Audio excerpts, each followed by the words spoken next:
it's not about the child, it's about us wanting to set the child up for success. Yes. We're here for your child. Welcome to Fika's Focus. Voices leading change. All right. I'm excited for this conversation because what I've observed in my time, especially in the last 6 months here, we've been really fortunate to have a lot of growth and learning. And I actually think Te Ao Māori aspects really add into this. But today we're talking about leadership and your role in building environments that really support the safety of neurodiversity. And we know that leadership really counts. I think we both agree that we haven't always been this way. I think we've probably carried some lenses that look at the challenge first in a negative light versus actually what the children bring. I don't know where that stemmed from, but I think your growth as a leader certainly reflects how far we've come in that space. But let's start the environment in terms of your role and building true acceptance in this space for young children and that neurodiverse needs. What's been your part in that? Yeah, well, I agree. I think we've come so far here at Pat Beach in the whole seeing the child for the child, not what's the child's neurodivergency or behaviour or whatever it is. But I think my role is really supporting that inclusive culture and that team environment where we are working closely with, like, collaborating with the whānau, and really we've put a massive emphasis on getting to know the child.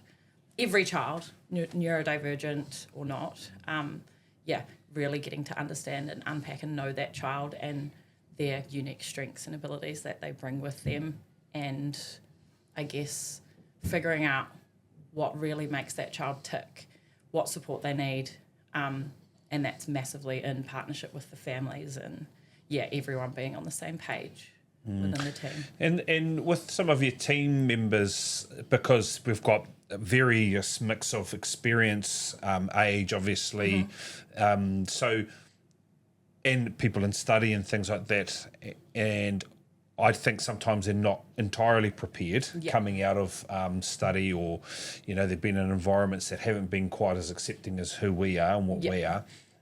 What's some of the challenges for some of those younger teachers or some of those teachers that have not come out of those environments? What are some of the challenges that you've had to face and support them with? I think you don't learn this stuff in study. Like, I didn't learn any of this. It's all external things and things that you learn on the job, and we are quite a young team here in terms of years of experience in the field, I guess. Like, lots of our kaiako, this is their first full-time job in ECE. They've been on practicums and things like that, but this is their first time in the job. So learning as we go and continually checking in and monitoring and evaluating what's working, what's not working, and knowing the child and knowing when something is different about them, and knowing that that's like a communication need, I guess, not seeing it as a behaviour but more as what need isn't being met and how can we figure out how to meet that need. Oh, I love that. So you're thinking there, so just for clarity, you're saying this isn't a behaviour, this is a need. Well, it is a behaviour, yes, because that's the way that it's communicated. Yes, so they're communicating actually a need through a behaviour that might not be positive in such, or it might be to themselves or to others around them. However, the shift is like, okay, this child is communicating with us, what can we step back? That something has changed in their life or their environment or their development, and they're communicating with us, I'm getting this unmet need. There's an unmet need in my life. What is it? And I think that's where we, at the moment now, know our children so well that we are identifying the differences in these behaviours quickly and being able to be like, this isn't normal for that child. What's going on? Nothing's changed here, so maybe something's changed at home, so getting the whānau and really working collaboratively with them. And, it's so important to have whānau on the same page and working in partnership. So what are some of the steps? I mean, it's a real skill of yours, but what are some of the active steps you take in terms of supporting whānau into feeling safe, and obviously valued, Yeah. so that we can work in that ecosystem for the child. I guess it's just, again, down to that, like, whānaungatanga, like making those intentional steps towards building authentic relationships with them every time they come in, having a kōrero with them about their child, and just creating that strong relational, positive relationship with them. And some parents are harder to crack than others, but those are the ones that when you do, it kind of opens up that whole world, you know, and it usually is those children that are the ones that you see are more struggling, I guess. There's certainly a correlation between families that we haven't managed to win or get on board yet, and the child and the struggle.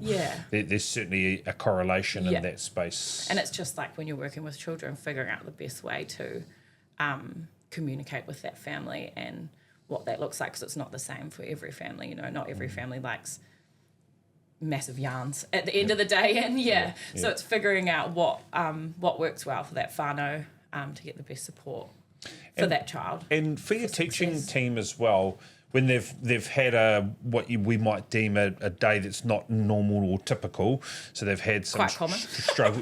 They've had some struggle. So what's some of the restorative pieces you do as a leader to really keep them on board and keep them afloat in that space and their energies, so that they feel some level of restoration going home from not a typical day? I think those days can be quite common in ECE sometimes, because not everything goes to plan, especially when you're working in the realms of these children are developing those social and emotional competence skills. So at the end of the day, you can feel quite flat if it's been one of those days. And I guess it's just important to be there to support, reflect on what has happened throughout the day, and are there changes that we could make moving into the next day? What do we need to do? All around that communication. And the teams are pretty good at, like my teams here are pretty good at doing that within their own chats and stuff after work and on the floor in the moment. Coming up with that solution-based lens where, this has happened, that's not normal, or that was a shit day, because of identifying the things, and then, tomorrow, let's do this. The reflection process allows us to not walk in and be reactive, I guess, the following day. You know, I think one area of which I have been able to witness with your centre is that I sense there's a level of calm at points where they're not reactive to what could happen. You know, it's that takes either people unpacking what's going on, you know, in some realm. Yes. But giving those and building those environments where people feel like they can reflect honestly, not just like reflect in a way that they're just saying what they feel like you need to hear or the family need to hear, but actually honestly. How do you facilitate those conversations where they can reflect honestly and still feel safe to move out of that reactive space? I think we're all working on that here, and it's all about that. We're giving that honest communication between each other.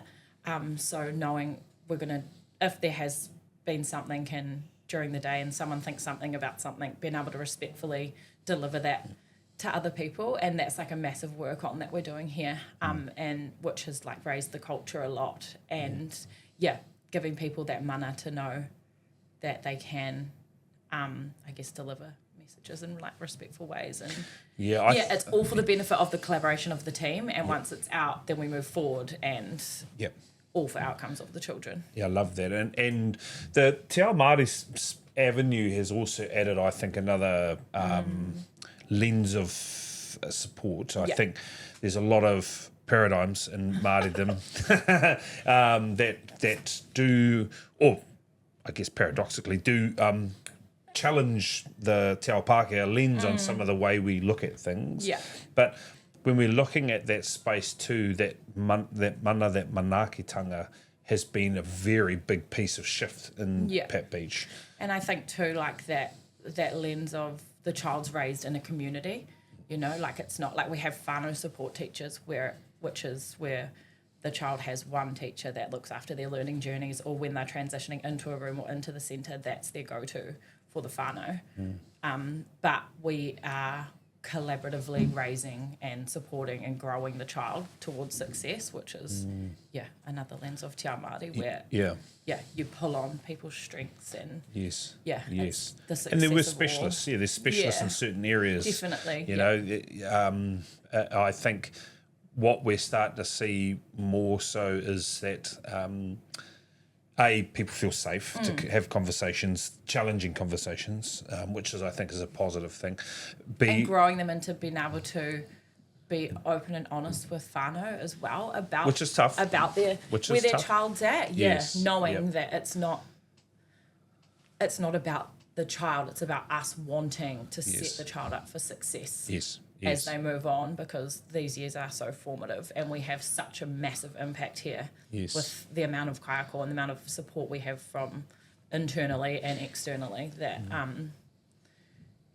we're here for your child because we want to set them up for success, and they are unique and special and every child's different. So let's really wrap around them. And what's the real tough? What's something you're still in your own reflections that you're still either developing in that approach to building environments of collaboration and safety, that manaakitanga space? Is there anything that you can that kind of sits in the top of your head as like, it's still a constant work on for yourself?